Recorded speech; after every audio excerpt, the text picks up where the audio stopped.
Hello everyone, Mary Rose here at Stitch Bliss Corner. I'd like to say hello to all those who have returned to see me again. I really appreciate your company, and for anyone who's new, welcome. Now, Mother's Day. So, for all those whose date is Mother's Day in their particular country, may I wish everyone a happy Mother's Day, and that your day goes very well and that you get thoroughly indulged, and no cooking unless you really want to cook, in which case cook up a storm. That's fine by me. I'm going out to dinner tonight, my favourite Chinese food, so I'm looking forward to that. Today I'm going to show you some of my mother's things that she made. I'm going to talk about a special floss tuber. I'm going to go through, I have a finish, I'll show you that, and I'm going to go through then some of my plans and something that's going to involve your input as well. So it's going to be an action-packed video today. Now, the floss tuber that I'm referring to is Kerry Kitty Stitches, or EDS Warrior. Now, this month is EDS, or Ehlers-Danlos Syndrome Awareness Month, and Kerry's already done a job, because I didn't know what Ehlers-Danlos Syndrome was until I came across Kerry and her videos. So she's already educated me into this chronic illness. Now, I'm going to go now to a short video that I made for Kerry, whose birthday is coming up next week, and I shall go to that now. Hello everyone, Mary Rose here at Stitch Bliss Corner. I'm just going to do a short video today because May is Ehlers-Danlos Awareness Month, and one of our floss tubers, Kerry Kitty Stitcher, or EDS Warrior, she's got 2 channels, has this condition, and Kerry has made it a life mission to inform more people about this condition. It gives her chronic pain and chronic fatigue. She has digestive problems and problems with her joints. She's got the hypermobility version of EDS, where her joints can dislocate at any moment, causing, as you can imagine, tremendous pain and anguish, and she gets headaches. Ehlers-Danlos syndrome, it's a syndrome because they can't quite pinpoint all the different symptoms that you have, but it affects the collagen in joints and everything, and makes them quite elastic, so they don't support structures the way they're supposed to in the body. And Kerry finds that even, the little muscles that control the lens in your eye, the little ciliary muscles, they get affected sometimes, which affects her focus when she's trying to stitch. So she has so many different things that she has to battle every day. And she was born with the condition, and she thought that being in pain all the time was normal. She didn't realise that other children didn't have pain the way she did. And then her mother took her to several doctors, and they all said, oh, it's growing pains, she'll grow out of it. And she didn't get diagnosed until into her adulthood. But Kerry, being Kerry, just ploughed on and toughed it out, as she's a tough person.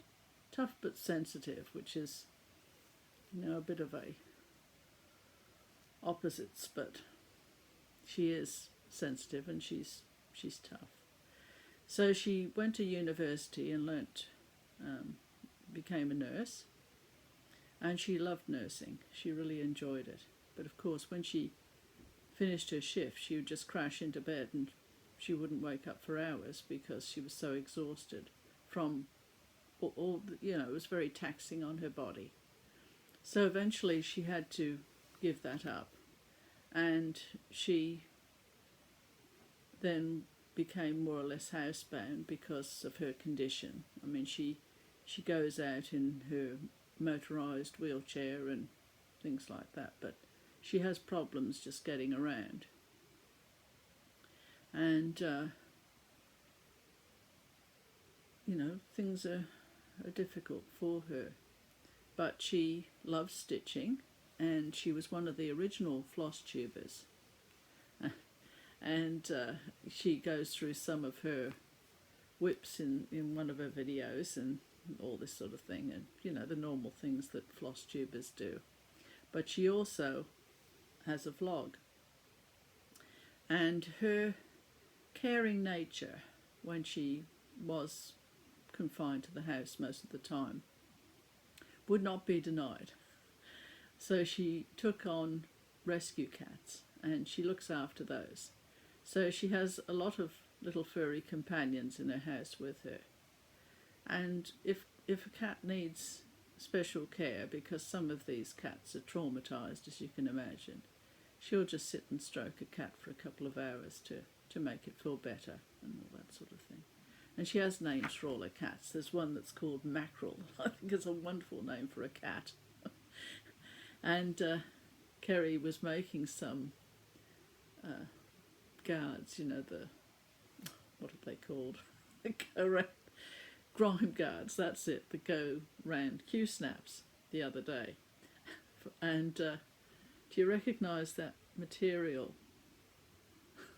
It's just like the material Kerry was using when she was making her grime guards. And her mother's a wonderful stitcher as well. She's just completed quite a large piece that she showed off the other day, which is beautiful. So there's a very important date coming up for Kerry, because on the 16th of May, it's her birthday. She's going to be 40. So she's her family have lined up a day for her family and friends. So Kerry, I hope you have a wonderful birthday. I think you're doing a great job with publicising EDS and how difficult it can be to live with this condition. You know, you're somebody that you put on it's not put on a brave face, because you are brave. You don't put on a brave face if you're a courageous person, and you make the most of everything that comes your way. And I wish you well for your birthday, and I'm sure many Flosstubers will be hoping that you have a great day as well. So all the best to you, and I will be thinking of you on your special day, and I hope you get a lot of that you're indulged on that day, that people will be, because I know you're fiercely independent, but that day just let people do. And I wish you well. So anyway, this was just, as I say, it was a special little video just for Kerry, because being a fellow stitcher, and I will see you all next time. Bye for now. Back again. So there's just one more thing that I'd like to talk about for Ehlers-Danlos, and that is the Ehlers-Danlos Society. And that's why I'm wearing the black and white today, to represent the stripes of a zebra, because that is their logo. And they have put the meaning of why they choose this. And this is what they say. Why the zebra? People with Ehlers-Danlos syndromes and hypermobile spectrum disorders often identify themselves as zebras. Medical students have been taught for decades that when you hear hoofbeats behind you, don't expect to see a zebra. In other words, look for the more common and usual, not the surprising diagnosis. But many of us spend years pursuing a diagnosis for disorders that aren't well known or aren't expected in someone who looks normal or is too young to have so many problems, or too old, or even what we might have is considered too rare for anybody to be diagnosed with it. So the zebra became our symbol to mean, sometimes when you hear hoofbeats, it really is a zebra. Ehlers-Danlos syndromes are unexpected because they're rare. Hypermobile spectrum disorders are common, but are unexpected because they remain misdiagnosed or underdiagnosed. When you see a zebra, you know it's a zebra, but no two zebras have identical stripes, just as no two people with an Ehlers-Danlos syndrome or HSD are identical. We have different symptoms, different types, different experiences, and we are all working towards a time when a medical professional immediately recognises someone with an Ehlers-Danlos syndrome or HSD. A group of zebras is called a dazzle. We are a community of individual zebras. We are stronger together and we dazzle. And Kerry dazzles. So have a wonderful birthday, Kerry, next week. And I hope that your days are better for you in the future. Right, well, time to move on to my progress this week. Okay, so I suppose you're all champing at the bit to know which finish I have after my amazing finish last week. Well, talk about keep you in suspense. Let's hang on a tick. It was this one, the tiger, which I stitched so that I could put some of the lines of the tiger, the poem by William Blake, on the material, which is what I've done, or the fabric, you know. Now it's on Lugana, black Lugana, and I'm going to indulge myself by just reading you the poem, the whole poem, and then I'll show you the piece and see what you think of it. So here's the poem, which I have in a previous episode. I've gone through William Blake. What number was it? I've got the number here somewhere. Just hang on a tick. Number 43, video 43, if you're interested in the meaning of this poem. And the poem goes, Tiger, tiger, burning bright in the forests of the night, what immortal hand or eye could frame thy fearful symmetry? In what distant deeps or skies burnt the fire of thine eyes? On what wings dare he aspire? What the hand dare seize the fire? And what shoulder and what art could twist the sinews of thy heart? And when thy heart began to beat, what dread hand and what dread feet? What the hammer, what the chain? In what furnace was thy brain? What the anvil, what dread grasp dare its deadly terrors clasp? When the stars threw down their spears and watered heaven with their tears, did he smile his work to see? Did he who made the lamb make thee? Tiger, tiger, burning bright in the forests of the night, what immortal hand or eye dare frame thy fearful symmetry? I mean, it's very powerful, isn't it? So anyway, here is my my tiger.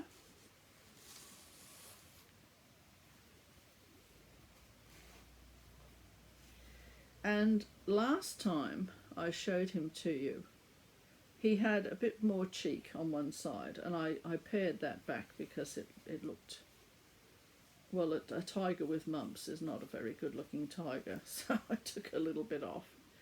And then I went to the trusty Joe Verso to get my letters, you know, the sort of letters that I wanted. She never fails me. And as you can see, I've done that method that I showed in the other video about how I did a cross and then I did a plus over the top of the cross. And if only you could feel that. It sits up proud out of the fabric, you know. And I'm not going to put glass on this one, I've decided, because if a child comes along, it would be lovely for the child to run his or her fingers over those letters and maybe want to know what it says. And then I've put his name at the bottom there, and there's a bit of sparkle. And then I put that down there because in poetry books quite often you get that kind of effect in the bottom of the page. And this was supposed to be like a page. And let me just put it on a firm surface, because I had a little bit of a dilemma here. Because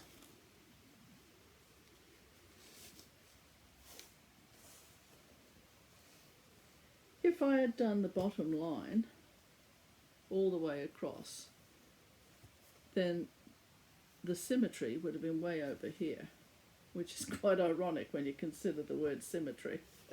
So I put it underneath, and then I was left with the question mark, and I thought, well, I'll put the question mark there because the whole poem is a big question mark. It's questioning a lot of things. So I thought, well, I'll make a feature of the question mark. And also, that line there all the way down means it's all centralised, but it doesn't look as though it is. And that's because from the nose up, the tiger is not, he's not equal, if you know what I mean. So then I thought, well, really, it's a page in a book anyway. So let's not get too caught up. It's not like it's a sampler. It's supposed to be a page in a book. So I thought, well, I won't concern myself overly with that. I really don't know why I'm going, you know, the light seems to be going a bit odd. So anyway, I'm thinking now with the framing, what I'm going to do with the framing, and I wish you could feel that. And my frame has fallen on the floor. This is, of course, it's not the right size or anything, but it's just to give you a bit of an idea of what I'm thinking, is to put an oval frame just to keep it tight, because the thing is, I sort of want him to look as though he could almost come out and pounce on you, you know.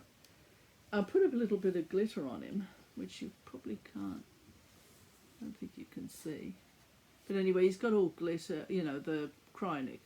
He's got some Krynic in there to make him glisten a bit. And he does glisten, it's just you can't really see it. Yes, so I want it to be fairly tight so that he looks like he could pounce on you. And I've got a bit of an idea for the framing. And I'll have to get round to that because, well, there's so many things to stitch and only so many hours in a day. So that's him. Now I'll just see if there was anything else about him that I had to tell you.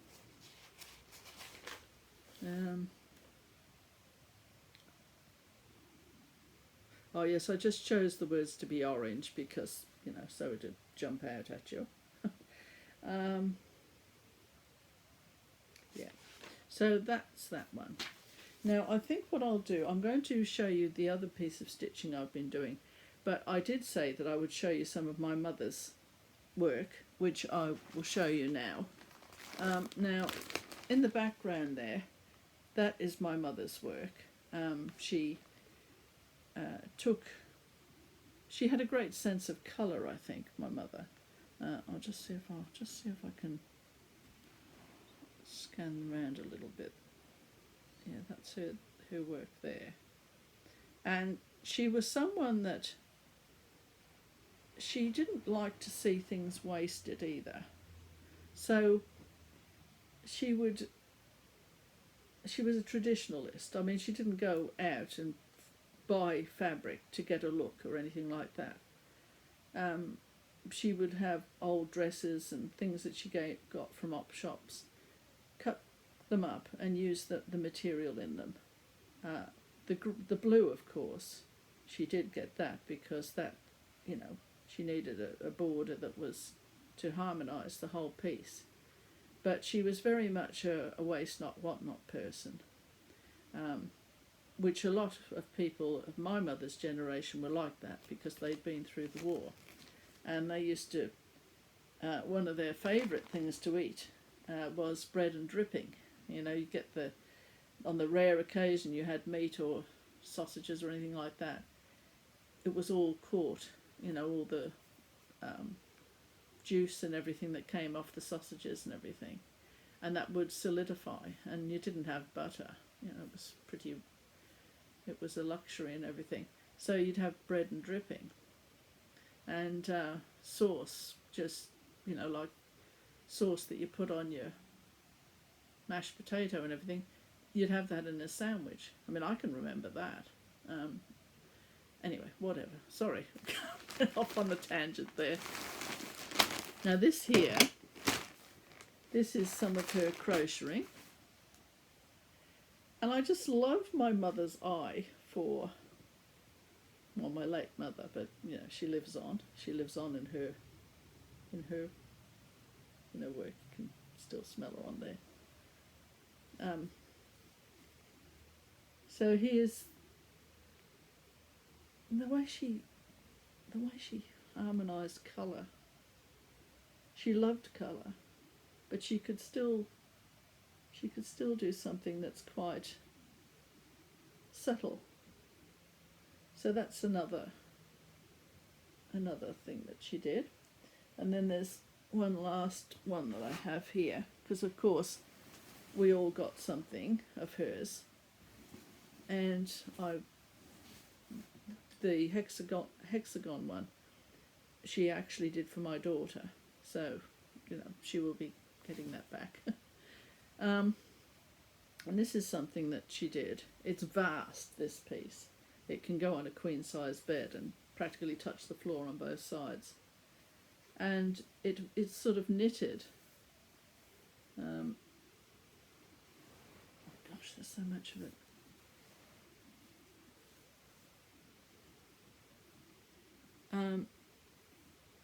So you knit it in pieces and then you stitch it together somehow.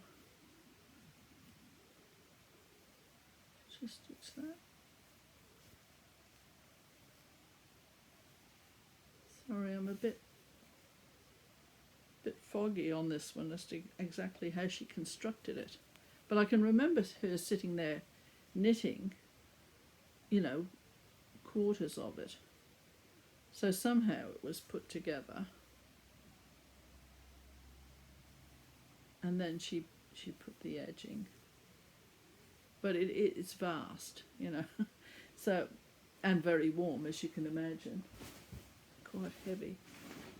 And she did 2 of those because my sister's got one as well. Well, I'll go on now.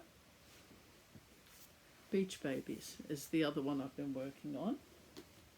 And I was hoping to get, here's Beach Babies here. And I'm guessing that that's the ringleader, because the way she's standing, it's, you know, and the way she's adjusting her hat, I think she's just about to tell them just exactly what they're going to be doing that day. Anyway, I laugh every time I look at this. I think it's just so sweet. So this is by Dimensions. And Dimensions, they seem to have this thing where they want you to use 3 threads for this and 4 threads for that and all the rest of it. And I thought, for this little piece, I'm not going to be doing that. So I just use the 2 threads, and what I'm doing is, for the C, I'm doing, in the background there, I'm doing single thread full cross.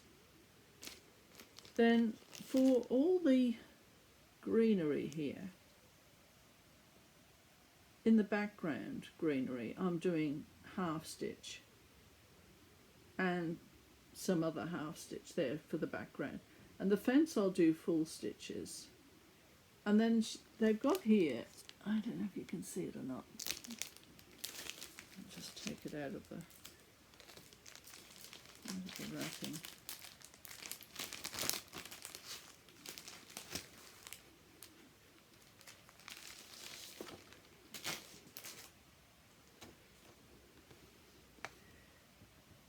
See where the Ada there, I'm using my beloved 18 count,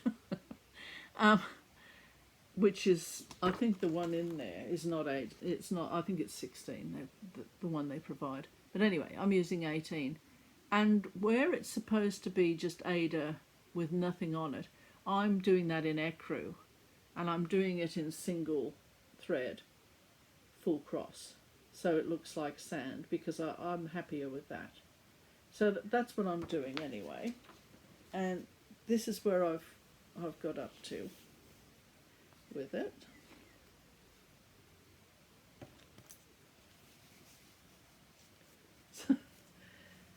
I've still got the other little girl to do, and she's over here.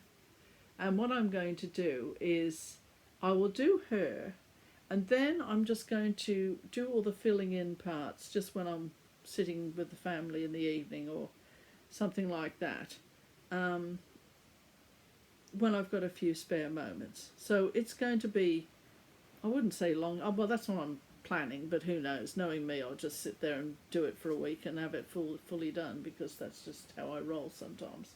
I'll just have to see, but the plan is to move on to other things. Now, what else was I going to say? I'll just see if there's anything more about beach babies. No, I think that's all. Dina was on her last video, and she was talking about her husband, who has been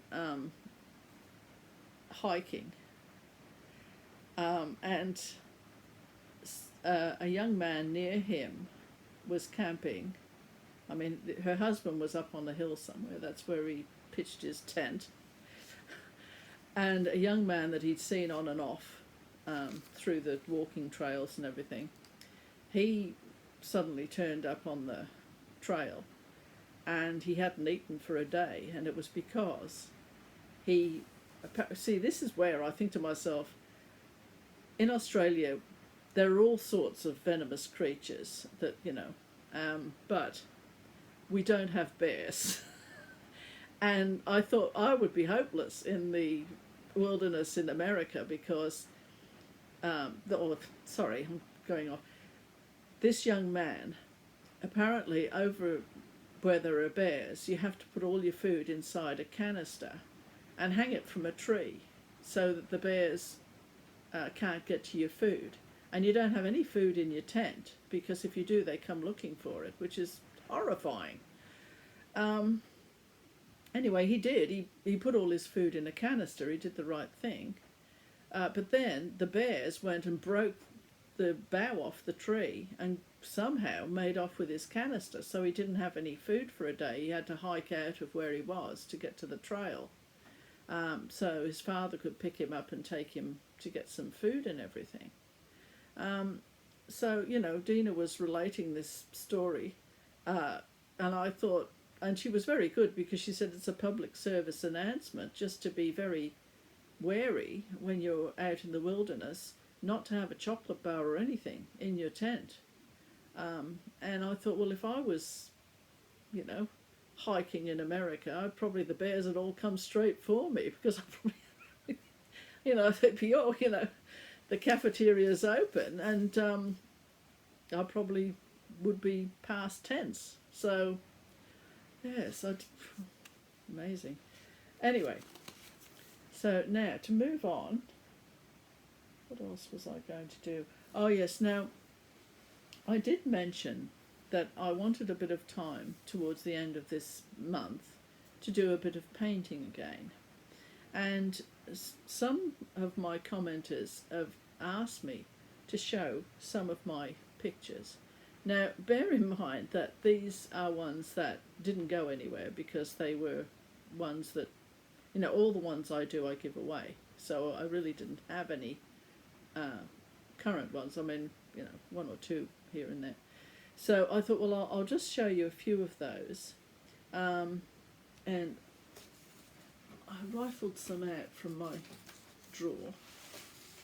And I'll just show you a few.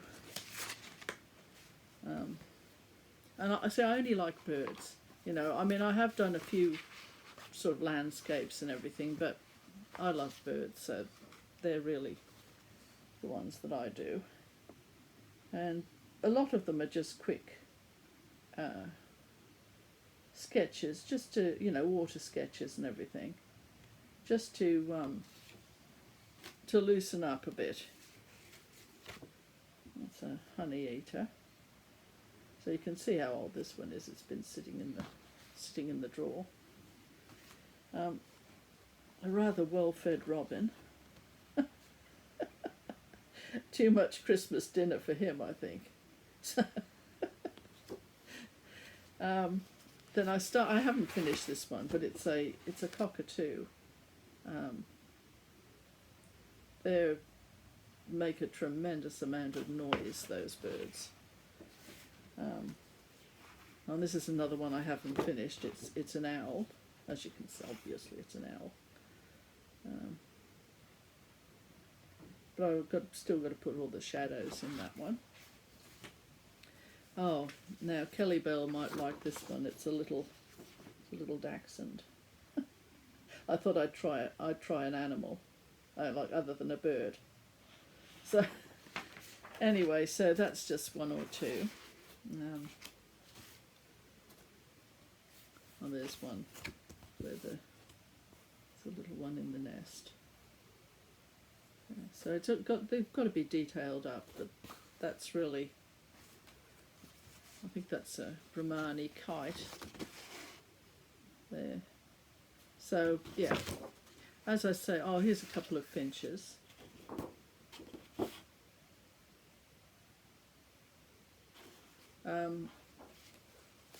And this one I did in 1977, it would have been probably 78. It's one that I did in my sister's studio. My sister is a wonderful, wonderful artist, and he's the cheekiest parrot I've ever seen. And I can remember saying to her once, because we were, you know, working from photographs and everything, and she said, oh, he just needs a little bit of shadowing under one of the wings or something like that. And I said, but it's not in the photograph. She said, no, it's not. She said, but you know it's there.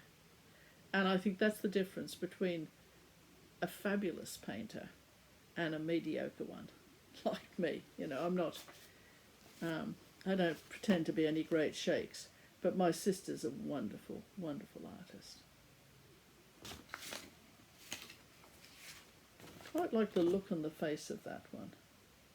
He looks as though he's spotted some prey of some sort. Okay, is there anything else here? Oh, there's a start of a kookaburra. I think he's seen better days. That one. And oh, there's a drawing of a particularly fierce-looking hawk. Right, so anyway, that's just to show some of the people who were interested. You know, nobody is happy, from what I can see of it anyway. no person who paints things is ever completely happy. Even my sister, she always thinks there's just one thing more that she needs to put in a painting. So you're never really quite finished. But anyway, so now we shall go on to plans. And the plans are...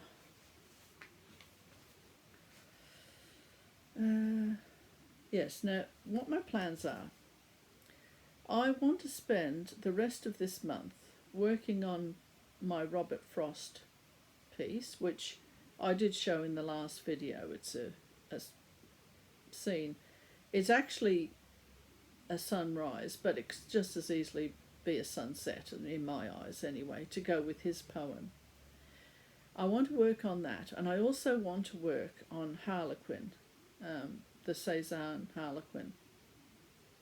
So I thought what I could do is work on those for the rest of this month and get a little bit of this painting thing out of my system as well. And in the meantime, I'm going to ask people who watch my videos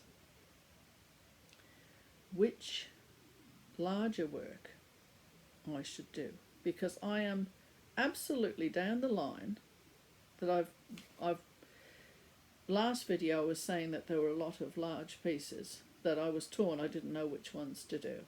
Well, I've pared it down to 2, and I absolutely cannot decide between the 2. They both are appealing, but they are totally different from each other. And it's not like I won't stitch the other one. It's just that which one do I do first? So I thought that I would ask you guys, yeah. And I'm saying you guys.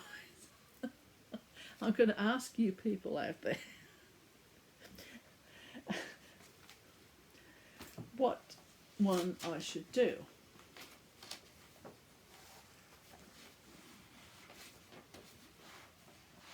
Gosh, what's that one?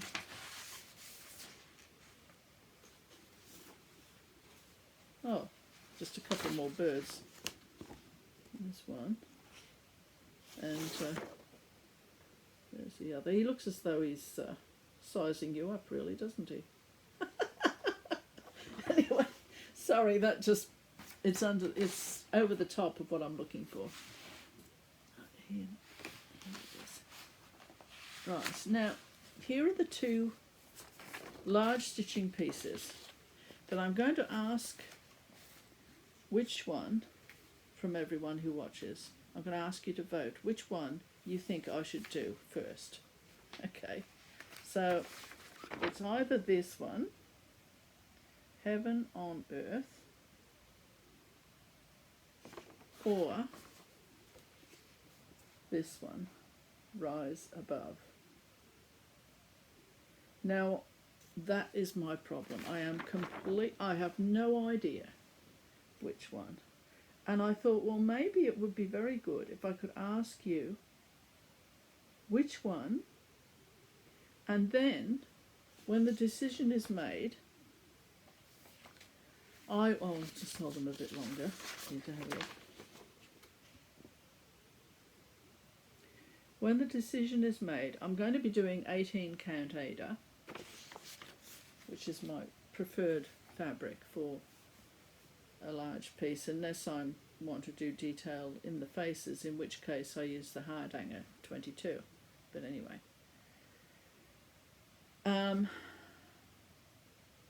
then I am going to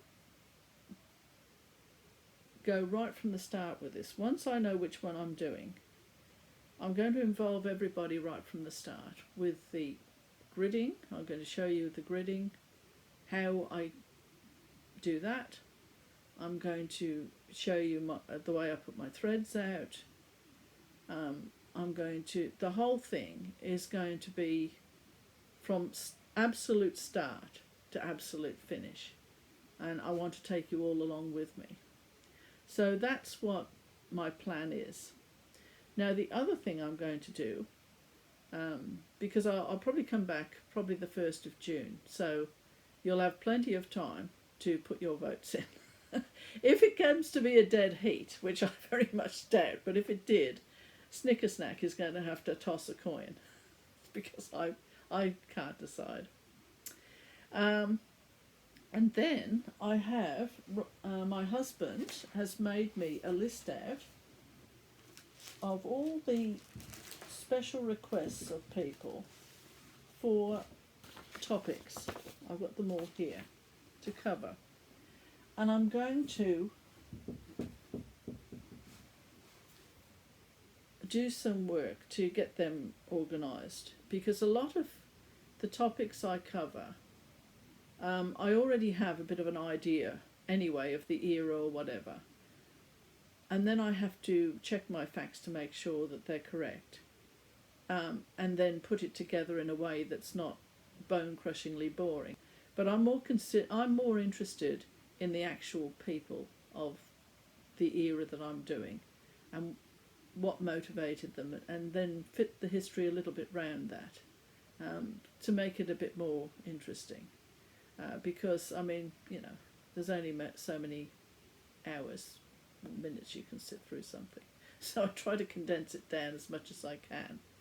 So I'm going to be doing a little bit there as well, especially for the history buffs, because I know there are some history buffs, they absolutely love, you know, various characters in history and what motivated them and everything. So that's the plan anyway.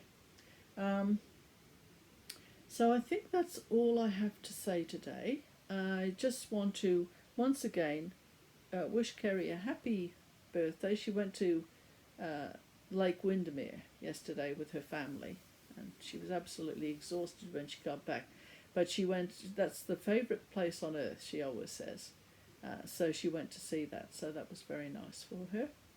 And so until next time, which will probably be the 1st of June, I will come back, because by then I will know what the majority choice is, and I will have gridded out my fabric, and so that, and I can take you all from there. Okay, so happy Mother's Day to all those who are celebrating being a mother today, and I hope to see you very soon. Well, you know, soon on the scale of things of a year. You know, I mean, it's not very long till June, is it? And happy stitching until then. Bye.